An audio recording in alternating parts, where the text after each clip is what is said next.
Assalamualaikum warahmatullahi wabarakatuh. Saya Diani Aziza Nurhalimah dengan nomor NPM 4022210030 dari Prodi Manajemen S1 Fakultas Ekonomi Bisnis Universitas Widyatama.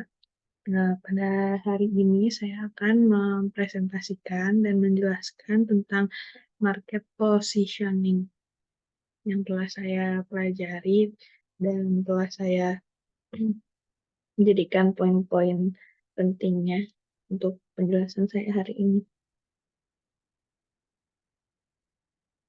Market positioning adalah suatu kemampuan badan usaha dalam mempengaruhi persepsi konsumen pada produk mereka yang sejenis dengan milik kompetitor lain.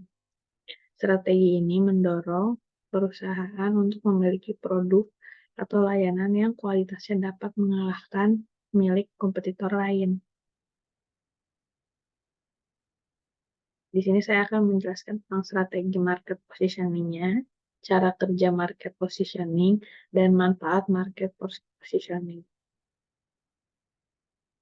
Yang pertama ada strategi market positioning. Jadi yang pertama itu ada pricing. Pricing adalah salah satu strategi paling jitu atau paling berpengaruh untuk bisa memenangkan posisinya pada pasar di pasar. Itu pengertian dari pricing.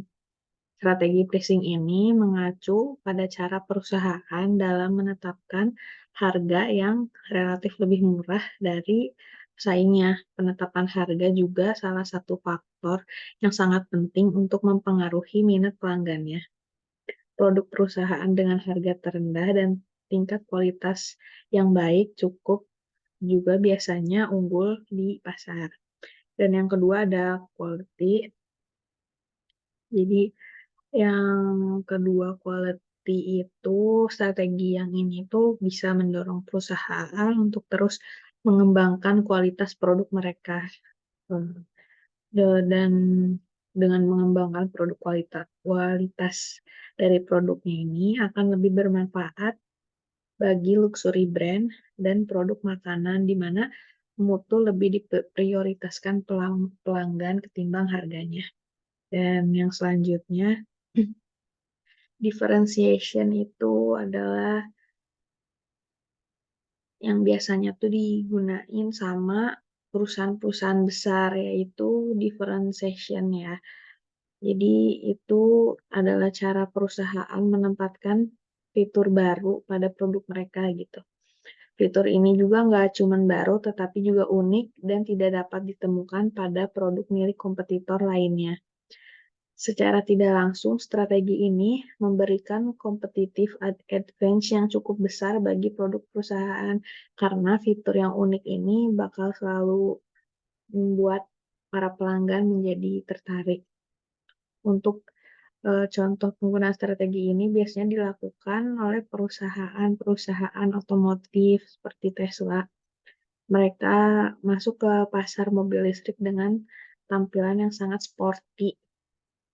Hal itu nggak akan bisa diraih sama perusahaan kompetitor otomotif lainnya.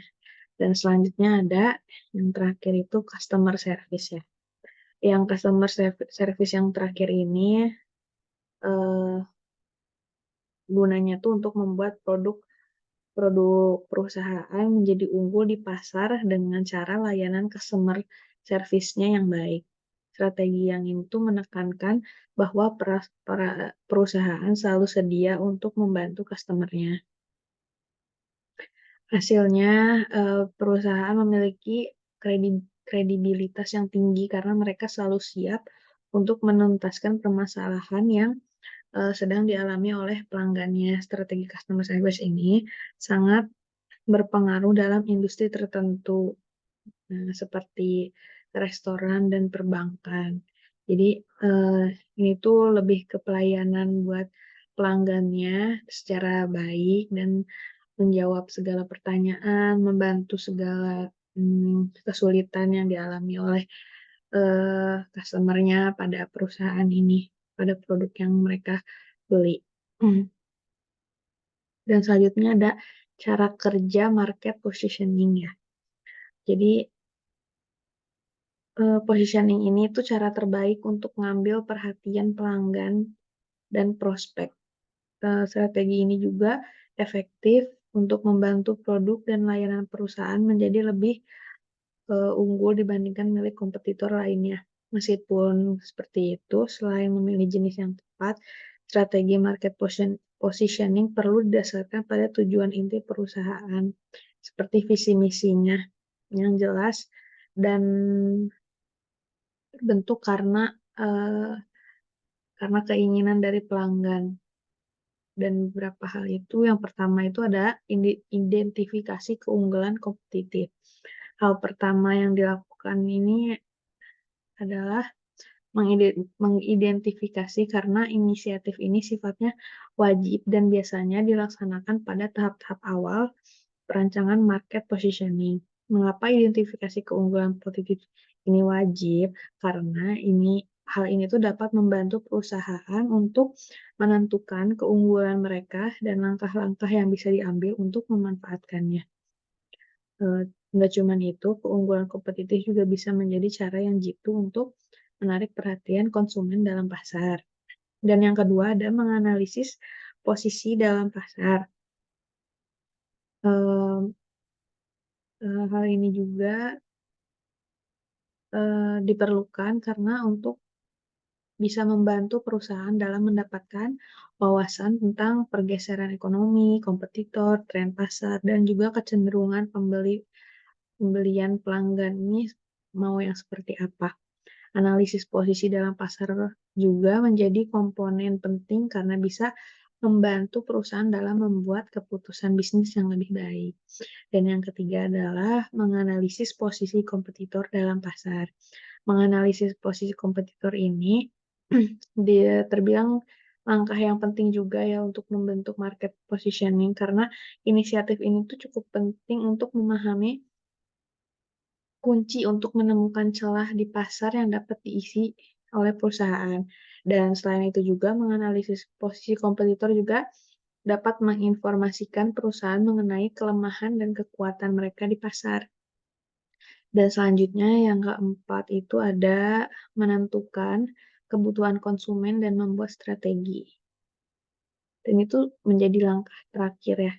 Hal itu bisa dilakukan dengan mengembangkan strategi setelah memeriksa faktor-faktor yang disebutkan tadi sebelumnya dan memahami posisi, kekuatan, dan peluang badan usaha setelah kita mempelajari cara kerja market positioning sebelumnya. Memahami kebutuhan pelanggan juga penting agar proses pembentukan persepsi dapat berjalan dengan lebih mudah dan cepat dan tepat. Sejatinya, market positioning merupakan strategi yang dapat digunakan untuk menunjukkan brand pada pesaing di pasar. Akan tetapi bukan itu aja yang menjadi manfaat strategis tersebut. Dan salah satunya itu ada fungsi lainnya dapat meningkatkan angka penjualan produk, membantu menentukan target pasar yang lebih jelas, membantu perusahaan pahami kebutuhan pelanggan, dan juga perusahaan menjadi lebih kritis saat harus mengambil keputusan. Jadi, strategi ini sangat sangat berpengaruh untuk produk perusahaan agar lebih populer di pasar. Dan selanjutnya ada manfaat market positioning.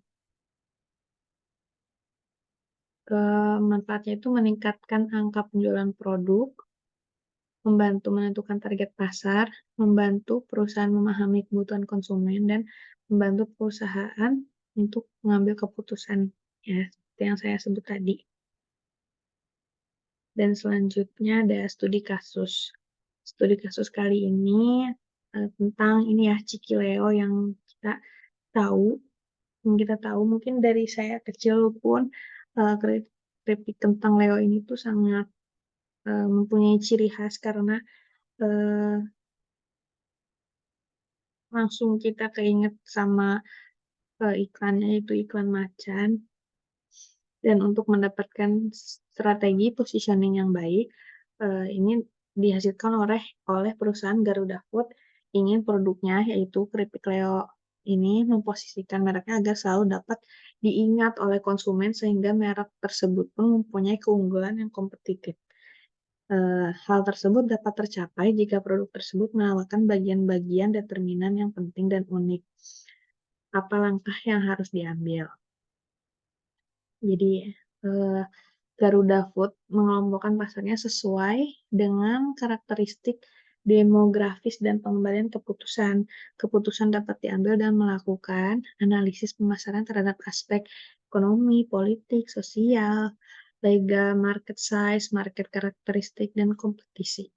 Jadi, pada dasarnya itu, eee segmentasi Leo itu didasarin sama protective segmentation, karena adanya suatu upaya perusahaan untuk merancang produk berdasarkan adanya perbedaan kebutuhan dan preferensi. Dalam hal ini berkaitan juga dengan faktor sensitivitas harga dan kuantitas serta selera. Garuda Food mengelompokkan pasarnya berdasarkan karakteristik demografis dan pengambilan keputusan. Hal yang ini tuh dapat bersumber dari analisis-analisis pemasaran terhadap lingkungan yang dilakukan sebelumnya dengan melihat aspek ekonomi, politik, sosial, legal, market size, market karakteristik, dan kompetisi. Tingkat inflasi dan kondisi ekonomi secara keseluruhan sangat berkaitan erat dengan kemampuan perusahaan untuk dapat tetap beroperasi dengan maksimal ataupun memperluas pangsa pasarnya. Analisa ekonomi ini juga berdampak kepada daya beli seseorang ketika dilihat dari sudut pandang konsumen. Lalu positioning studi kasus keripik tentang Leo dekat akan meningkatkan tekanan terhadap inflasi. Salah satu faktor utama yang harus dipenuhi demi suksesnya upaya menarik penanaman modal asing dan domestik adalah terjaminnya keamanan modal dan untuk itu harus ada kepastian hukum.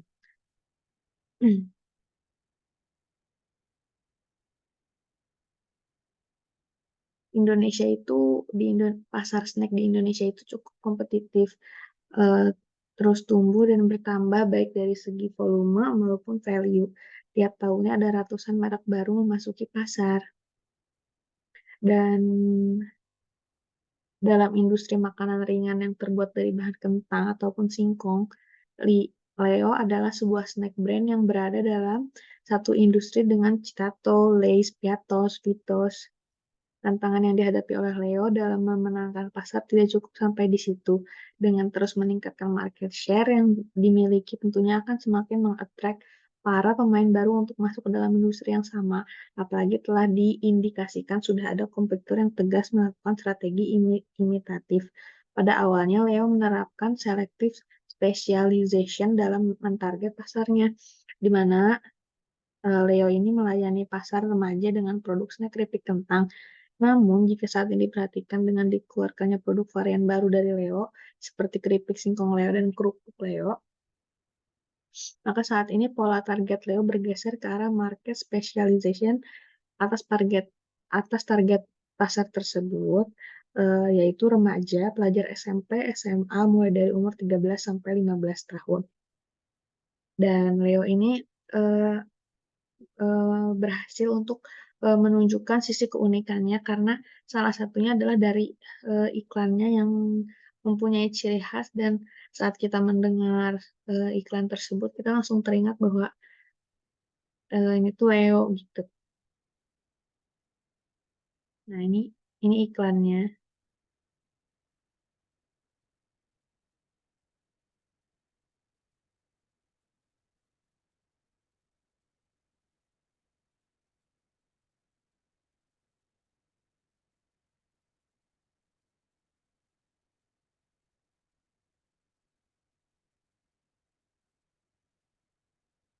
Ya jadi itu adalah iklannya yang kita ketahui ya.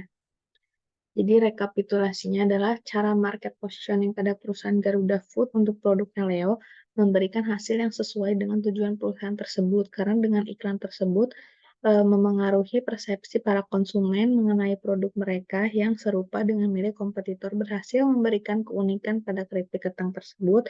Salah satunya melewati iklannya dan bentuk kentangnya pun tidak sama seperti keripik kentang lainnya. Ini referensi yang saya dapatkan untuk, dapat menjelaskan, presentasi saya hari ini.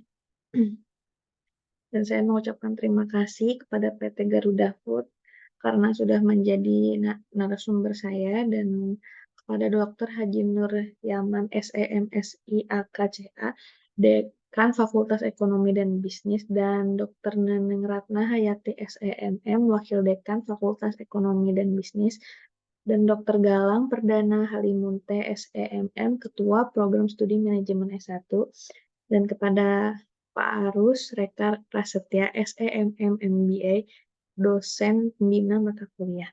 Saya ucapkan terima kasih. Wassalamualaikum warahmatullahi wabarakatuh.